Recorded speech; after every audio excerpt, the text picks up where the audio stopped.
Hi everyone, welcome back to another video.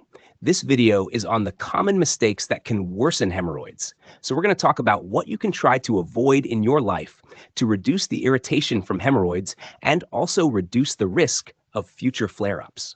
But first, just to review, what are hemorrhoids? Hemorrhoids are vascular cushions or tissues within the anal canal. Now, it's important to know that everybody has these vascular tissues, but they cause an issue when they become enlarged and symptomatic, and that results in what we call hemorrhoidal disease. Many of these mistakes cause issues through a similar mechanism. They increase pressure in the abdomen, which makes it harder for blood to drain from these tissues, causing them to swell. So let's get into the first and most critical mistake. The first mistake is straining during a bowel movement. It might feel intuitive if you're constipated, but this can cause significant issues. When you strain and hold your breath, which is known as the Valsalva maneuver, you create a large amount of intra-abdominal pressure. You can imagine that this pressure is exerted on the veins in the lower rectum, causing those vascular cushions to become enlarged and symptomatic. Straining can also cause existing hemorrhoids to prolapse or to bleed.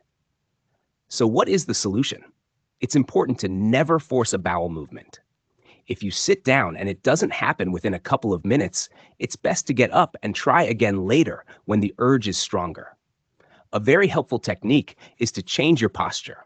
By placing a small footstool under your feet, you can elevate your knees. This changes the angle of your rectum, which allows stool to pass more easily and with less strain. This lets gravity and your body do the work instead of forceful straining. This brings us to the next point, which is something I call toilet habits. Specifically, this mistake is sitting on the toilet for extended periods of time. Many people will take a phone or a book with them and sit for 10 or 20 minutes. The issue here is that the design of a standard toilet seat leaves the anus unsupported. When you sit for a long time, gravity causes blood to pool in those vascular cushions, which increases pressure and can worsen hemorrhoidal disease, even without active straining. The solution here is to avoid extended time on the toilet.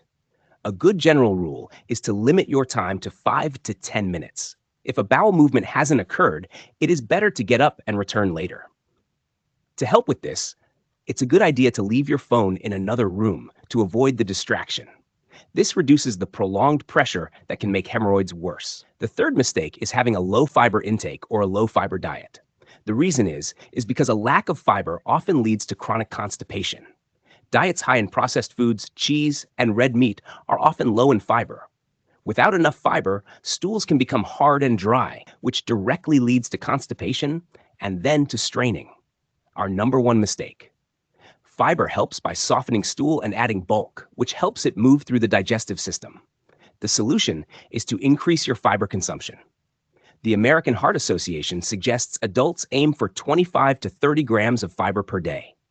You can do this by adding more high-fiber foods to your diet, like lentils, broccoli, apples, pears, oatmeal, and whole grains. If getting enough fiber from food is difficult, a supplement like psyllium husk can be considered.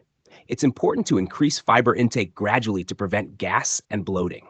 And along with low fiber intake, low water or fluid intake is also another risk factor. This is mistake number 4. You can consume a lot of fiber, but without adequate water, constipation can actually get worse. The reason is that fiber works by absorbing fluid to soften the stool. Without enough water, that fiber can't do its job properly, and the stool remains hard.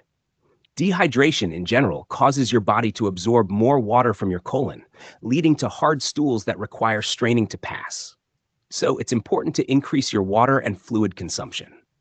Aim for at least 6 to 8 glasses of water or other non-caffeinated, non-alcoholic fluids daily.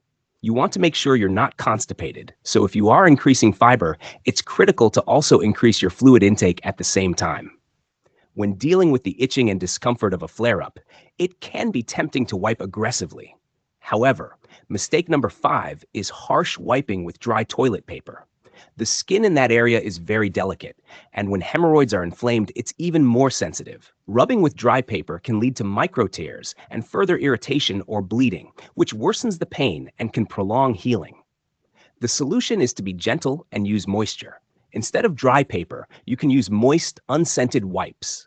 Medicated pads that contain witch hazel can also be very helpful. Witch hazel is an astringent that helps to reduce swelling, soothe irritation, and relieve discomfort. Another option is to use a bidet or a peri bottle to rinse the area with water.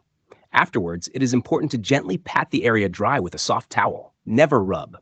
A sitz bath, which involves soaking in a few inches of warm water for 10 to 15 minutes, can also be very soothing. Mistake number 6 involves certain types of strenuous exercise. This includes heavy weightlifting, particularly movements like deep squats or any activity that involves straining or utilization of abdominal muscles and holding your breath. This all has to do with increased intra-abdominal pressure and, again, reduced venous return from those vascular cushions. As you can see, many of these risk factors have a very similar mechanism. So, the solution is to modify or reduce these strenuous activities during a flare-up. This doesn't mean you should be inactive. In fact, moderate exercise like walking or swimming can be beneficial for circulation and preventing constipation. When you do need to lift something, try to exhale as you lift instead of holding your breath. This helps to avoid that buildup of internal pressure that can aggravate hemorrhoids. The final mistake is ignoring your body's signals to have a bowel movement. It can be easy to delay if you are busy or not in a convenient location. However, when you hold it in, the stool remains in your colon longer. Your body will continue to absorb water from it, which makes the stool harder and drier. This, in turn, makes it more difficult to pass later and can lead to straining. The solution here is simple. Listen to your body and try to go when you first feel the urge. Responding to this signal promptly is one of the best ways to prevent the constipation that leads to straining. It can also be helpful to establish a more regular bathroom routine, perhaps attempting to go around the same time each day to help your body become more regular. To summarize the lesson, the key mistakes to avoid are straining and spending too much time on the toilet. It's important to increase your fiber and water intake. Be gentle when cleaning the area and avoid heavy, strenuous lifting during a flare-up. And finally, listen to your body's urge to go. By avoiding these common issues and adopting these habits, you can reduce the symptoms of hemorrhoidal disease and also help prevent them long-term.